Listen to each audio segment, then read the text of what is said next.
We're walking in a winter wonderland.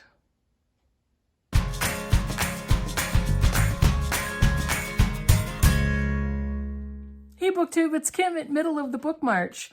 Today I have a tag video, and I want to apologize for anybody else that has tagged me before this. I had several tags that I just did not get to.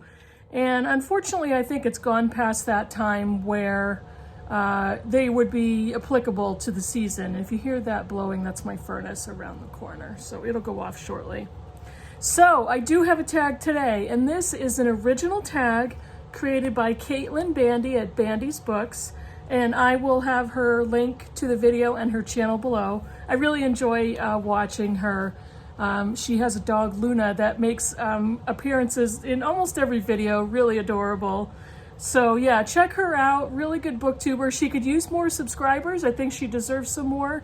So if you watch my tag, go and take a look at her video and hit subscribe. So this is the Yes Chef book tag, and it has to do with books and food, two of my favorite things, very clearly. And I think Caitlin said that she had worked as a chef in the past, and so she's got a lot of interest in food, and so some of us more than others. And she created a tag with 7 prompts plus the prompt to tag people about food and books and food and the combination. So let's get going. And this is a fun one, so I really enjoyed it. Prompt number 1: have you ever read a book written by a chef? I started to. I tried reading Kitchen Confidential by Anthony Bourdain, and I gave it up pretty quickly because I really did not enjoy the toxic masculinity throughout. And I think I read the first 50, 75 pages. I was not into reading about the very male-centric environment and some pretty horrible stuff, pretty crappy stuff. And that wasn't for me, so I DNF'd that one. But this one I'm gonna cheat a little bit because he is not a celebrity chef, not a professional chef, but I listened to Stanley Tucci's book Taste last year, the year before, and it is phenomenal. Stanley Tucci is such a wonderful actor, and he put out this book as basically an ode to Italian food and an ode to his family's food. I listened to him. There are recipes throughout. If you buy the hard copy book, it has the recipes in the book that he's describing. It was so good. I was driving and drooling and laughing all at the same time. So an excellent book for somebody who loves food, especially if you love Italian food. Number 2, do you notice food descriptions in books? Why or why not? Absolutely. Yes, because I love food. And there are so many times when my book group and I are reading a book and it's just filled with food references or talking about food or recipes. And some people will actually go and try to make that food, and that's a part of another prompt coming out. But I always notice food descriptions. I really do. So, number 3, this is going to have a lot of material. What book have you read that had the best food description?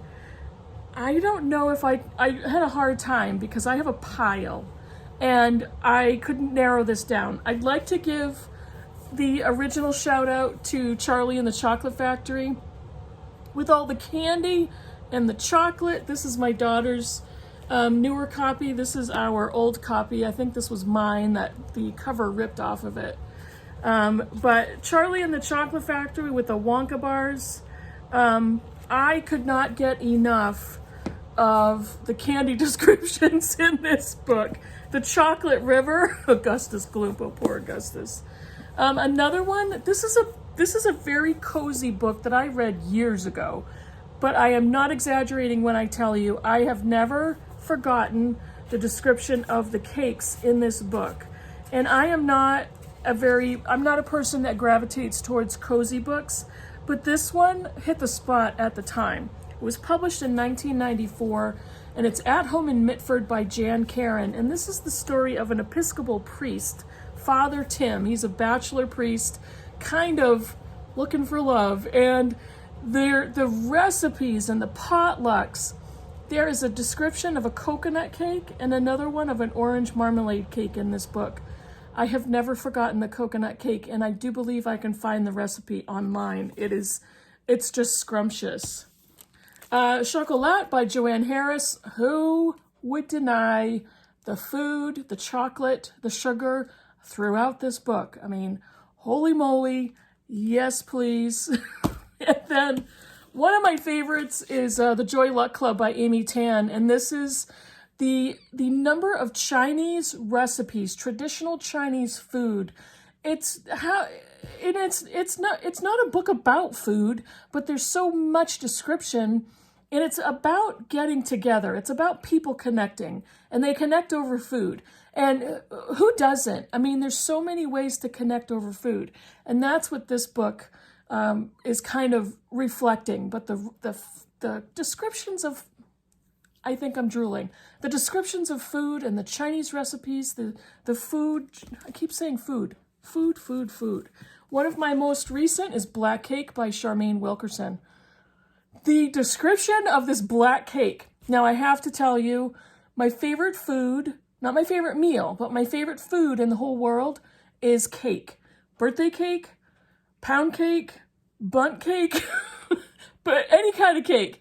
I love it. And this book, oh my gosh, not even just the black cake recipe and description, but all of the other food descriptions. Wow. Oh my good gracious. Okay. Number 4, have you ever been inspired by a book, not a cookbook, to prepare a specific food or meal? No. I don't love to cook. Number 5, do you have a favorite cookbook? Yes, I have 2. Now this one is funny because this was like a free, not a prize, but this was a free giveaway from an insurance company a really long time ago. And I don't even remember. This was like over 20 years ago. Let me see if I can find a publication date. I think it was 1999. Yeah, 1999. This is Taste of Home's Quick Cooking Annual Recipes, and this was the 2000 edition. I absolutely love this cookbook because it has phenomenal color pictures. It's not a spiral, but it does lay really flat. I just opened it randomly, and there are 2 recipes on this one page that I have cooked and are both phenomenal, delicious. This one is a corn tortilla quiche, and I absolutely loved it. And then on the other page, this one is a ground beef and cabbage casserole. I've made it many times. It's actually, if you get lean beef, if you're a meat eater, it's pretty healthy. And it's almost like a stuffed cabbage casserole, and it's utterly delicious. And this book has all kinds of things. It has desserts and appetizers, soups, main meals. I mean, look, those are the pictures. Almost every recipe has its own picture. Yeah, so it's an excellent cookbook. I absolutely love it. The other one is I basically had to teach myself how to cook because my mother made food, but she really didn't do it well, and she made the basics, and she didn't really know how to teach. So my powers of observation were strong. And so I helped with a lot of the food prep. And so I watched what she did. I know how to peel a potato like I'm in the army. I kid you not. And so I would make things based on how she did it. But everything she made was dry because she was paranoid about food poisoning. And so she would overcook every single piece of meat that went into the oven. We did have a grand family Thanksgiving turkey fire one year. It's a different story. I may have told that in a previous video. But I taught myself to cook, and the way I did it was I asked for a cookbook for Christmas one year, and it was the Better Homes and Gardens cookbook. And it was exactly what I needed. It described every cooking term. It told me what baste meant. It told me what saute meant. It told me what roast meant. It taught you how long to defrost meat. It taught you how to cook things. It taught you how to, cook a turkey, and then how long to cook it for, and then what to do when it comes out so it's not too dry. It taught me all of the basics. And then it got to a point where it was more advanced and I was cooking recipes. And it was the best thing I ever did for myself was learn from that cookbook. Number 6, if you could share a meal with an author, who would it be? I would share a meal with Britta Bowler because I want to meet her and give her a great big hug. And she lives in Germany. And she has lived between Amsterdam and Germany in Cologne. I would want to have a meal with Britta. So, and if any other booktubers could meet up, that would be fantastic. Prompt number 7. If you had 24 hours to live, Caitlin, this is very dark. What would you eat and what would you read?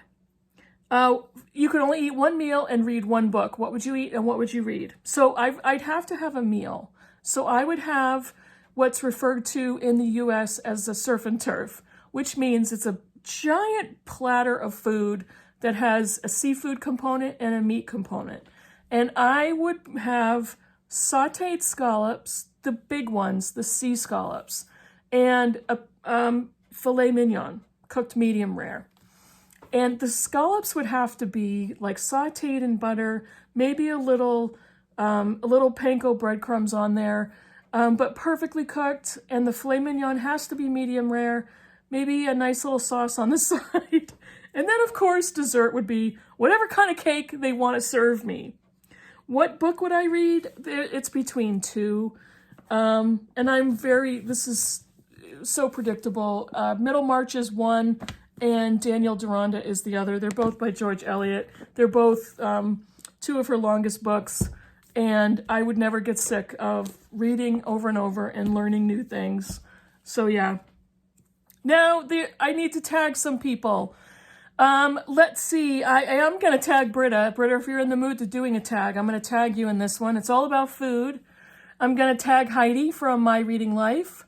I am going to tag Karen from Roving Reader. I don't know if you do a lot of tags, but I would love to hear your take on this with vegan foods or vegetarian foods. And who else could I tag? I'm going to tag Brian at Bookish. So you are all tagged. I would love to hear your answers. Caitlin has a giveaway based on people doing this tag. So open her video, take a look at it. She's going to collect and watch all of the videos. And I think she's given away a $30 gift card to a bookstore of your choice, I think. So take a look at her video and you'll hear the rules. Let me know what you think about the books I showed you and your ideas of food and books. And let me know in the comments if you eat while you read. I don't normally do that. I do typically have a drink, but I don't snack and read at the same time. So that's it for me. Thanks for watching, everybody, and I'll see you in the next video. Bye.